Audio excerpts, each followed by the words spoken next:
Здравейте, приятели! Днес ще направя едно късичко видео да ви покажа новата плетка, която почнах. Тя пак ще е блуза като тази, която аз имам в бежово с златисто ламе. Не знам дали се вижда добре на светлината. Аз много си я харесах и мотивите много ми харесват.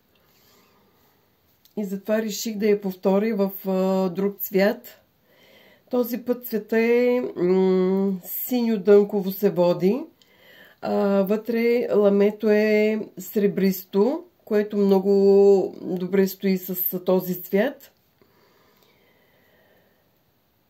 Аз бих носила тая блуза, ако е моя, с дънкови изделия, които има много.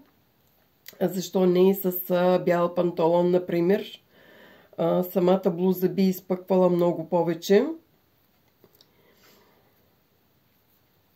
Аз в момента съм на последния ред, където вече самите ъгли вече са много оформени. Малко ще поплета, за да ви покажа как правя ъгъла.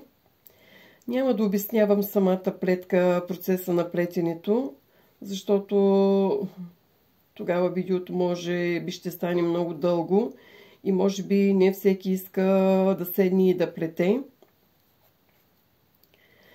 Плетенето, приятели, за мен е голяма любов. Как се помня, винаги плета. Моята майчица вече покойница и тя плетеше винаги.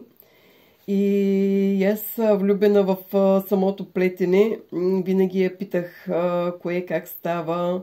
Тя от маничка ме учеше как да държа иглите, как да правя бримките, както на една кука, така и с две игли. И тази любов остана в мене завинаги. Между другото, направих ъгълчето. Може да видите колко е ясно вече. И минах на другата страна. Моята майчица, като стане дума за нея, винаги много се разчувствам. Хубава следа остави в живота ми, светъл да е пътя и душата и да е на светло, лека и пръст, както се казва.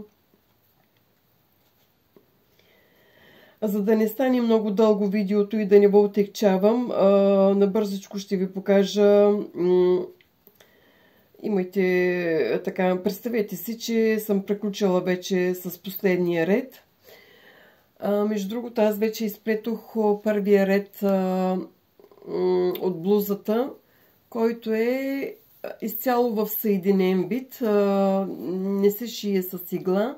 Всички мотиви съм ги съединила в процеса на плетенето. И сега, когато този мотив вече е готов, да кажем в тази страна, в процеса на плетенето аз ще съединявам с този мотив. Така ще го съединявам. И като приключа, почвам следващия мотив. И следващия мотив, като стигна до последния ред, аз ще го съединявам от тази страна и от тази страна с другия мотив. И така продължавам. Може би ще направя видео, обязателно ще направя живот и здраве, като приключи самата блуза, да се похваля какво съм направила. Надявам се, че тогава пак ще ме изгледате, пак ще видите какво се получава, когато нещо се прави с много любов. Още нещо да подчертая, когато плета нещо, когато правя нещо, аз това нещо го правя с много любов.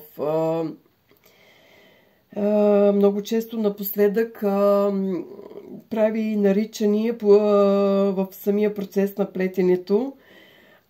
Евентуално, ако знам за кой е, наричам името, нали, за Хеди, коя си, Мими, Ани, няма значение, нали, за кой е.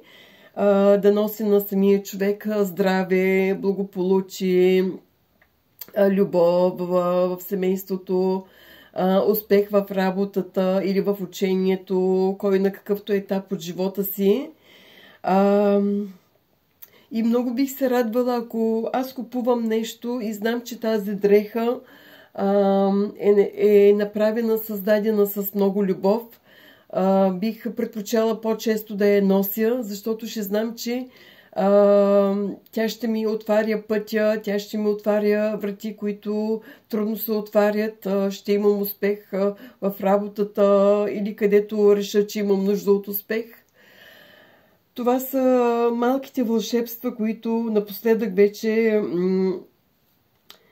ги практикувам, което е радост за душата ми и мисля, че съм на прав път. За сега толкова от мене. Ако сте изгледали видеото до край, много ви благодаря и до нови срещи, приятели!